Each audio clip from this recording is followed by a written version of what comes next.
The same applies to space. Musical space has been fixed in the traditional Western music. Since musicians are no longer running through the woods and sitting on a stage, on chairs even, the function of space is, as we say, neutralized in music. Some conductors make, because of instrumentation, a difference in putting the cello at the left side compared to another conductor putting the cello at the right side in an orchestral piece, but that has no real revealing function. It doesn't move, it's fixed. All it has to serve is to clarify the music as being a static object in space. We also must say that because of the modern way of living, it is not it has, well, until the very recent situation in traffic, no longer been very important to identify clearly a sound which comes from the rear left, let's say 270 degree. If I call the circle 360 degree like someone who is on a ship, or a sound which comes from, let's say, north 215 and 45. That means the sound comes from there, rather than coming from there, which is south 270 minus 50 or minus 40. Which means we have always that one perspective. And then we sit in the concert hall on one chair, which is determined, or has been determined up to now by our money. And well, with little variations, I would say. And there we are, which means the whole concert has this perspective. Well, I discussed a lot with my technicians in the studio about 1953 if it would be wise to put musicians on a chair and swing them around, for example. And then he said they might object, really. So then we thought it would be perhaps necessary to let them play into microphones and connect the microphones to speakers and then swing the speakers around. Then they would perhaps not object, but they objected too. Because they said, oh no, you can't do that with me, I'm here, and the sound has to come from here. The identification of the, well, we are no birds, that's the problem. If we were birds, naturally, we would not argue that way. We are just very clumsy and sitting, and most of the people can't even stand during the concert, so they must sit. Perspective is frozen, spatially. And that led to a music in which the movement and the direction of sound in space has no function. But the moment we discover the means to move the sound with any given speed in any given auditorium or even in a given space outdoors, there's no reason any longer, not only no reason, but there is the end of the fixed perspective. And relativity enters as well as in the other parameters into the composition of movement and speed of sound in space. And it becomes as important as the composition of its melodic lines, which means the changes of the pitches, or as its rhythmic characteristics, the changes of the durations. Which means that if I have a constant sound and a constant spectrum, and nothing changes in traditional terms, but just the sound makes, then this movement gives the sound a characteristic parameter, as we say, compared to another one, which is just in one direction. Or if I go over here,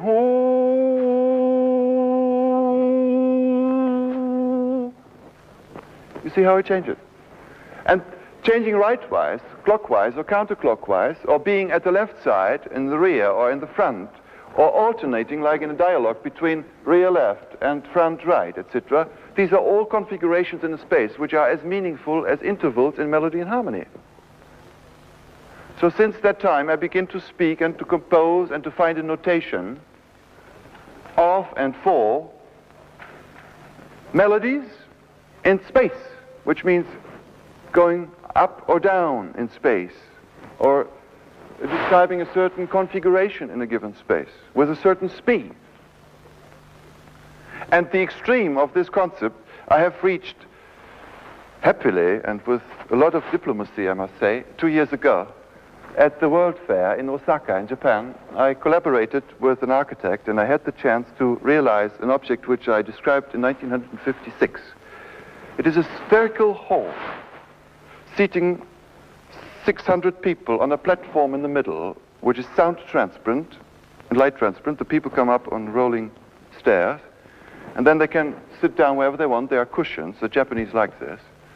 And then there is a grid, metal grid, and then there are speakers all the way around, which means 10 circles from the bottom. No, excuse me, 7 circles in that auditorium, from the bottom to the top. 1, 2, 3, 4, 5, 6, 7 in the zenith. And then 10 rows vertically. 1, 2, 3, 4, 5, 6, 7, 8, 9, 10. 1, 2, 3, 4 to 10. At any point now in this pattern can be a sound source for any singer, player, or for a sound which is on tape. So all the singers, the soloists, they were in a kind of bird nests, also in a circle. 6 there were, or on the platform itself in the center, wherever they were situated, singers, players. And they were singing always into microphones. And then the sound reached a mixing table where myself or one of my assistants was sitting. And then I had constructed a sound mill which permits, with 1 input and 10 outputs, to move the mill in any direction with any speed up to the limits of my hand, which means about 5 revolutions per second. That's very fast. Then the sound makes 5 times in a second. In any configuration, let's say I would determine now with a push-button system, I had 7 outputs of that table, reaching to any speaker. Let's say this voice I want now for the next 2 or 3 minutes to go in a spiral movement. This voice, whenever he does, or the other way around. And then another player goes at the same time in a circle in this, with a second sound mill. And another one, just with 2 potentiometers, does this kind of movement. So we have, how can you say, a polyspatial composition. This can be improvised or it can be determined. But, I mean, we improvised it because we had a wonderful time, 183 days, every day for 6.5 hours to play with these things, you see. It was wonderful. And the Japanese would come in, you see, they are very polite. Sure. And sit down, for example. And then it would start, the lights would go off. It was very beautiful. Wherever was a speaker, there was a little light with 5 bulbs, and it looked like a sky of, but a very geometrically composed sky of stars. I would sit, then they saw the singer. I announced the singer in English. It was translated by a hostess into Japanese. The lights went off. So now you hear Mr. So-and-so playing a duo with Mrs. or Miss So-and-so, etc. And then it would start. And then they would see. You saw it in the hall. I could always see it from the control desk. They would say, and then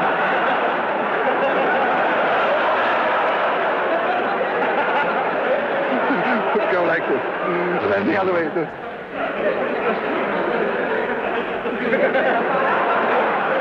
Etc. So even if they had never heard new music, that was exotic stuff, as their music is exotic stuff for us. Nevertheless, new music, old music, little importance. What is important is that when they went out. And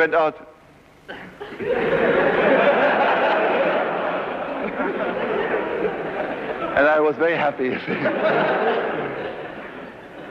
Yeah, if you discover something really new, what concerns the experience of man, I mean, there's no discussion. It's just, that's the way it is. And all the rest is minor talk about little details. But that was important. It was a new experience. Well, it was a wonderful thing. They destroyed it afterwards, as stupid as these organizations are. And I tried to get it to Europe. It was not very expensive, I must say. Really not. It was made with a plastic skin, and the construction was made like they construct nowadays these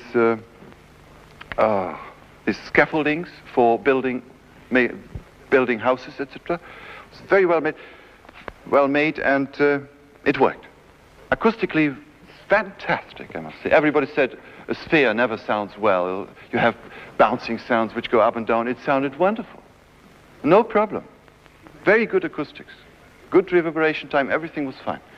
And I think one day I will get it again. Certainly. It is such an important experience that for the first time in history, the sound moves in a controlled way around man, and you are in the center. Even with earphones, I recommend earphones actually, as long as you don't have good auditoriums. Take earphones to listen to this music where the movement of sound becomes very important. Then it moves within you, and the head becomes this sphere. And with a little imagination, you can blow up this sphere to any size.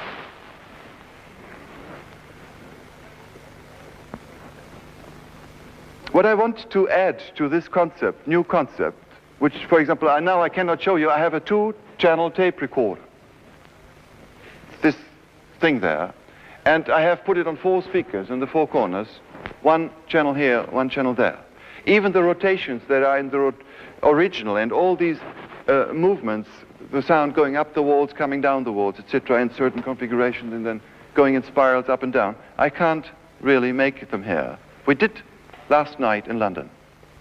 There we had a 4-channel machine and a fairly good setup in Royal Festival Hall of speakers in a square. And then you can approximate very well the rotational movements and all the diagonal movements in space. Otherwise it becomes 2-dimensional, like a 2-dimensional visual object. And the 3rd dimension comes with the crossing of the sounds in a given space. I wanted to add to this the concept of reaching depth.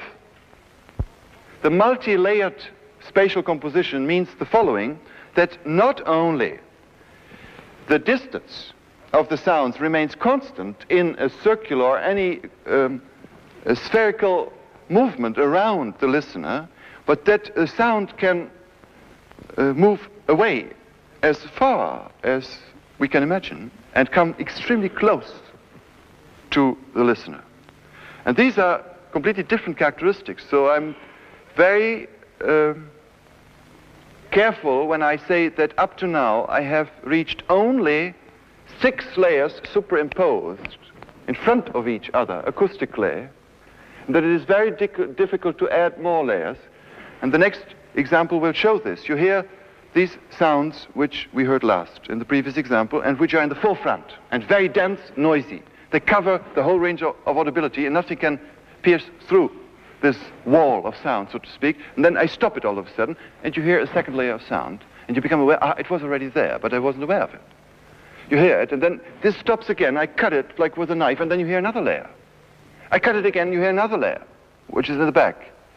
Which means this depth, the spatial depth in several layers permits us to compose naturally perspectives from close to far, as we traditionally compose in a 2-dimensional harmonic and melodic field. This is really a very important thing. It's nothing new. I mean, it happens everywhere in nature. It's very important if I hear that the car is still far away, or if I hear it's just 2 feet away, I will behave differently. Well, in music, people think it doesn't matter, but beware. I mean, if the sound comes very close, it has the same effect on our electric system. And I play now this example, and you might determine yourself how many layers you are able to hear. It ends with an enormous breakout, many little particles acoustic particles fly around and they go away very far.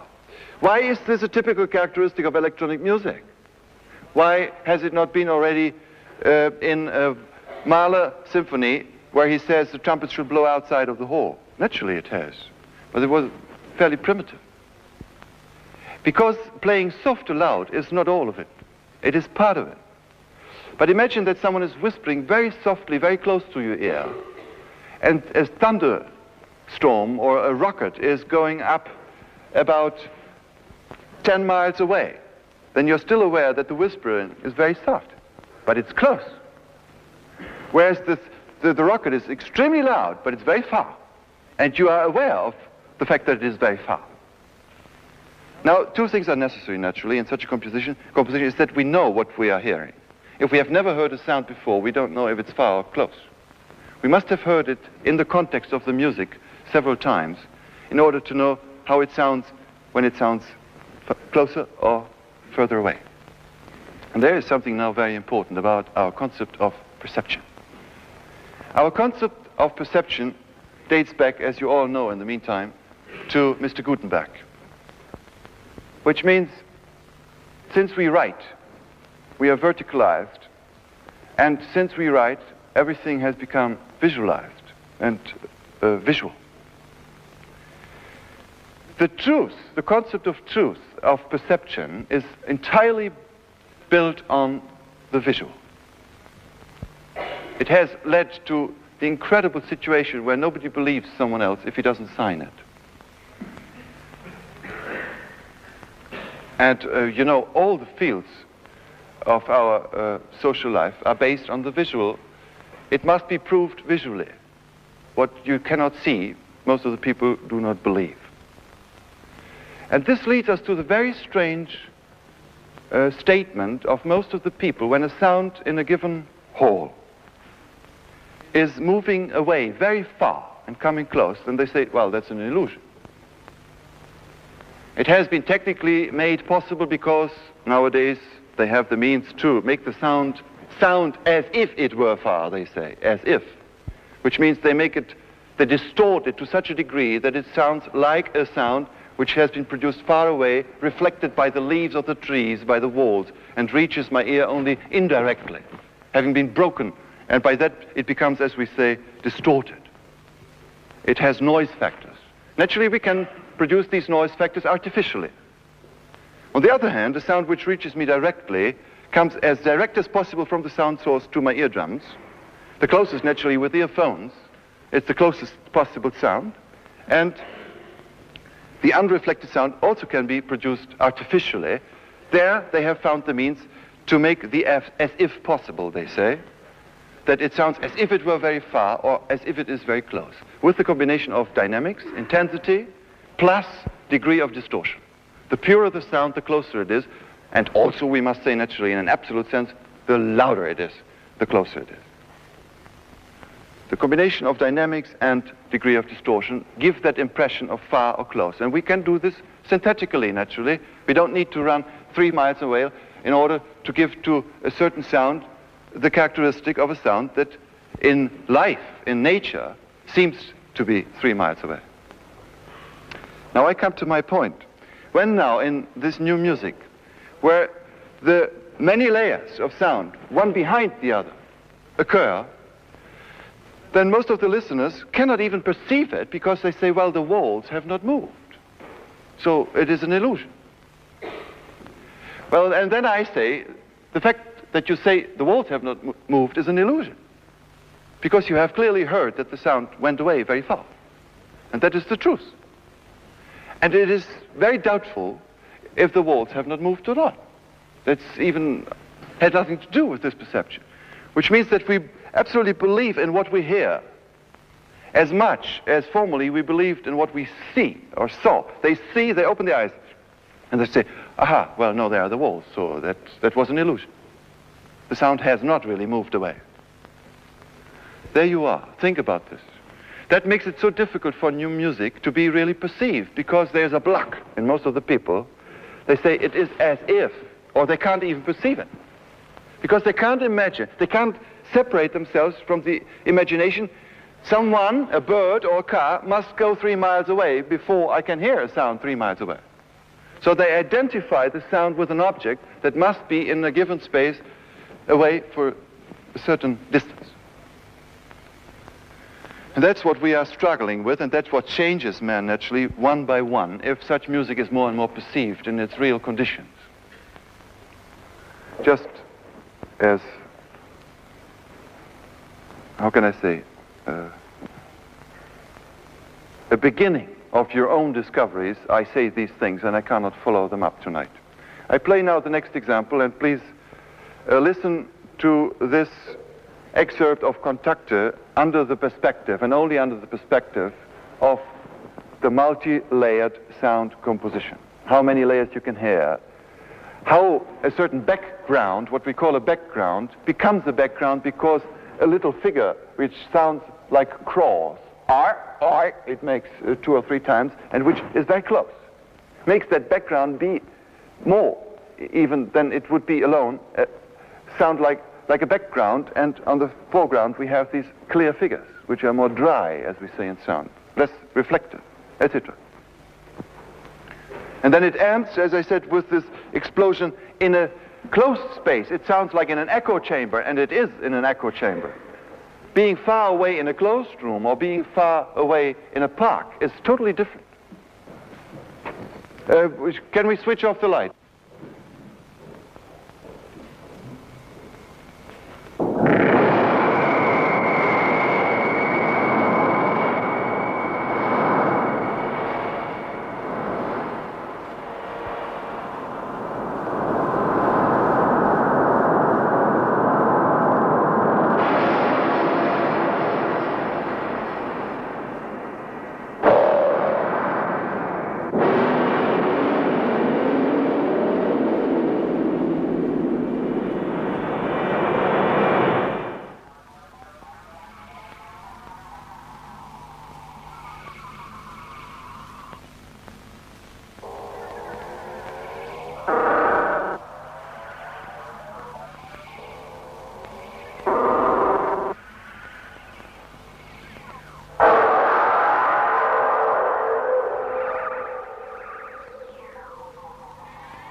equality of tones and noises in electronic music has been made clear already by discussing the continuous transition from periodic to more or less aperiodic waves, sound waves. If the degree of aperiodicity of any given sound can be controlled, and controlled in a continuous way, then any constant sound can be transformed into a noise. And the noise is determined by a certain width, as we say, a frequency band. And the widest band goes over the whole range of audibility. We call it usually, as I said several times, the white noise. But that's not all of it, because the density, or as we might say, the energy in a given sound is must also be considered in a given noise. Even if the width of a frequency band is the same for several noises, then the degree of presence, the energy, might be quite different.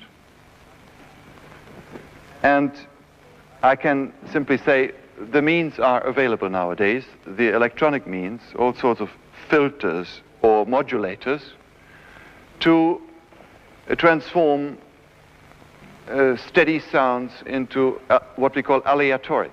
It comes from alea, the dice, aleatoric sound textures. That's the technical term. We speak about aleatoric sounds, which are more or less aleatoric when we want to define noises more or less precisely. Now, if this has become possible, the continuum between tones and noises, then complete new questions come up when we compose or play intuitively, which means on the spot in a group of players, new music, because we have no experience whatsoever in dealing with balances between sounds and noises, tones and noises. In traditional Western music, the noises were taboo, literally excluded, and that had very precise reasons, because it started from the moment on when they began to notate the sounds with intervals, precise intervals. It was mainly vocal music. And vocal music, as it says, mainly sung with vowels rather than with consonants, with voiceless consonants, which means we have no music, which composed music, which is composed in a way that, let's say,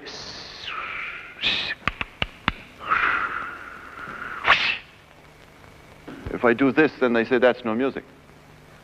Because there you see how narrow our concept of music is. The consonants were excluded. The noises were excluded. They might happen at the end of a given vowel in order to make the word understood.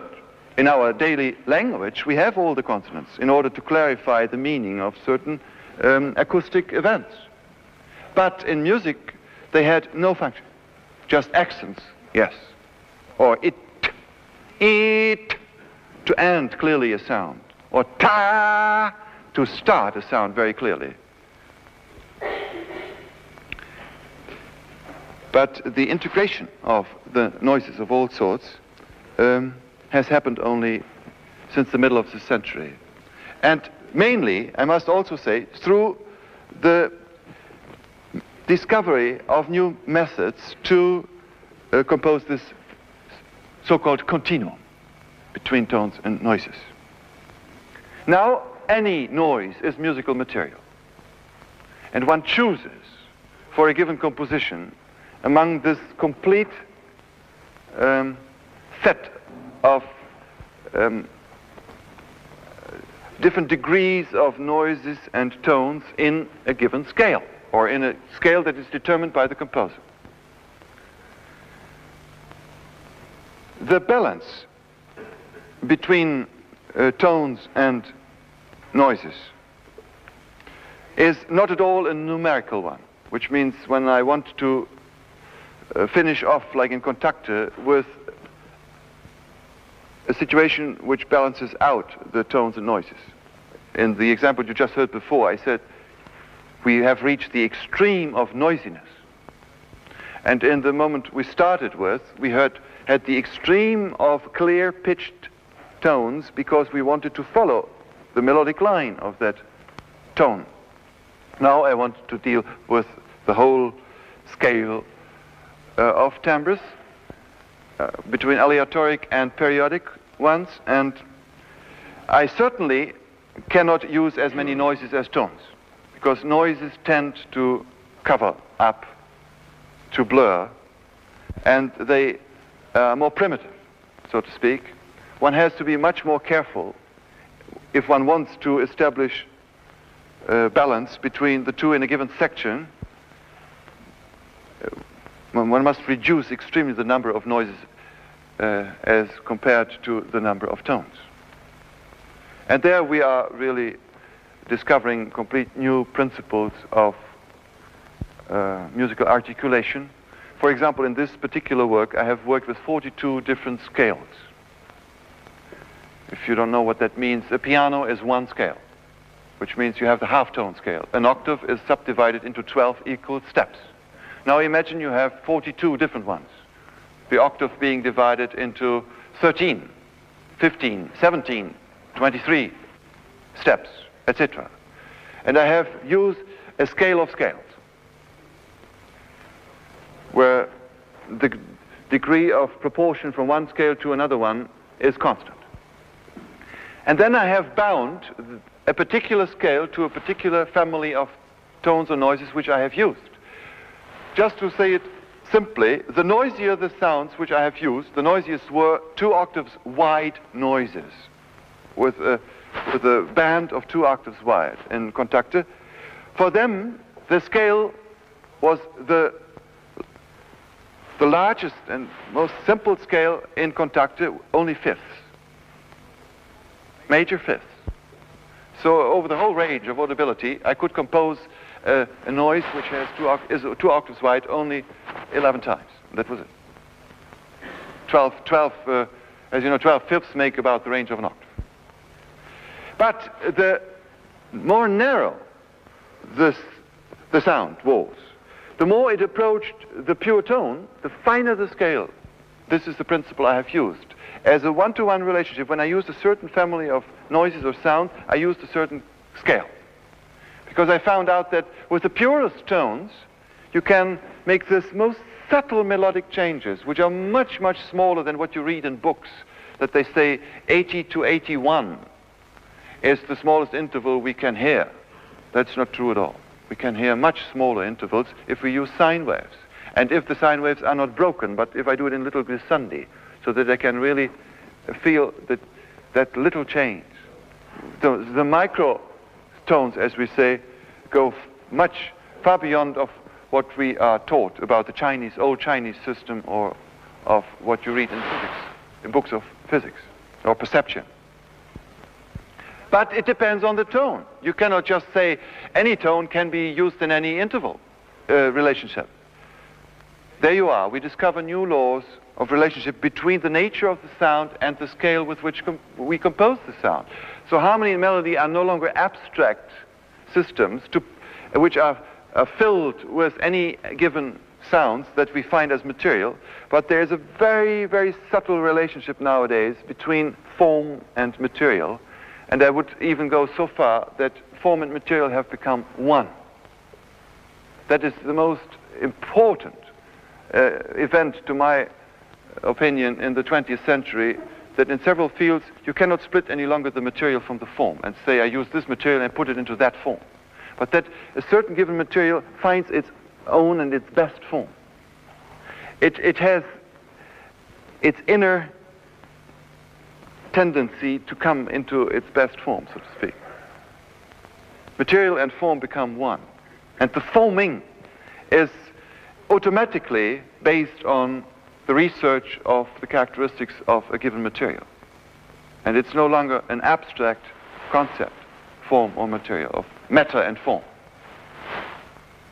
The old dialectic based on the antinomy between, or dichotomy between form and matter has really disappeared since we produce electronic music, and we become aware of the nature of the sound itself and its relativity.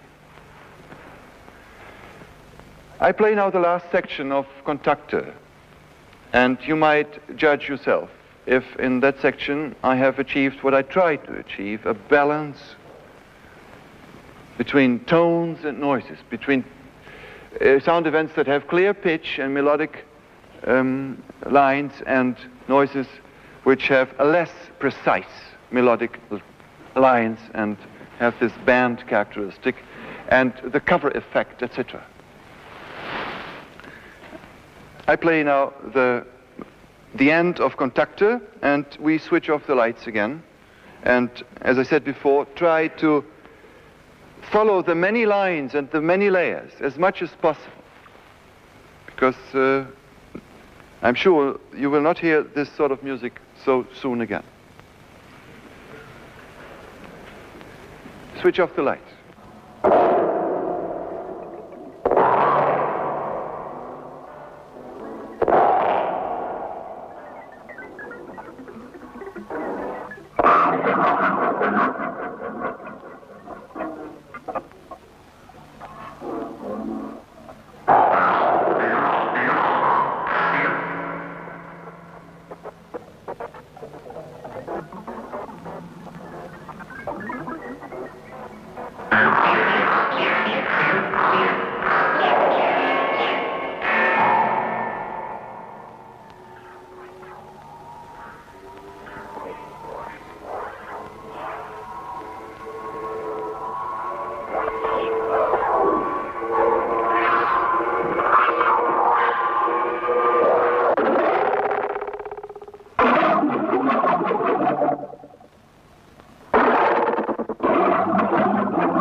I have tried to clarify 4 criteria of electronic music and the composition of electronic music.